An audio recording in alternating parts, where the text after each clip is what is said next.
এবছর প্রকাশিত এসএসসি ও সমমান পরীক্ষার ফলাফলে পাশের হার গত কয়েক বছরের তুলনায় উল্লেখযোগ্যভাবে কমেছে, যা শিক্ষার্থী, অভিভাবক এবং শিক্ষাবিদদের মধ্যে ব্যাপক উদ্বেগ তৈরি করেছে। ফলাফল প্রকাশের পর অনেক অভিভাবক হতাশা প্রকাশ করেছেন। তাদের মতে, অনলাইন আসক্তি, অমনোযোগ এবং পড়াশোনার প্রতি অনাগ্রহ শিক্ষার্থীদের পিছিয়ে পড়ার অন্যতম কারণ। সন্তানের ভবিষ্যৎ নিয়ে তারা গভীরভাবে উদ্বিগ্ন। করোনাকালীন সংক্ষিপ্ত সিলেবাসে পরীক্ষা অনুষ্ঠিত হলেও এবার পূর্ণাঙ্গ সিলেবাসে পরীক্ষা হয়েছে।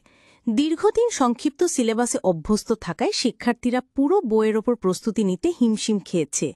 এটিও ফলাফল খারাপ হওয়ার একটি বড় কারণ। শিক্ষার মান উন্নয়নের লক্ষ্যে এবছর খাতা মূল্যায়নে আগের চেয়ে বেশি কঠোরতা অবলম্বন করা হয়েছে বলে জানিয়েছে বোর্ড কর্তৃপক্ষ। তাদের মতে, পাশের হারের চেয়ে শিক্ষার গুণগত মান নিশ্চিত করা বেশি জরুরি।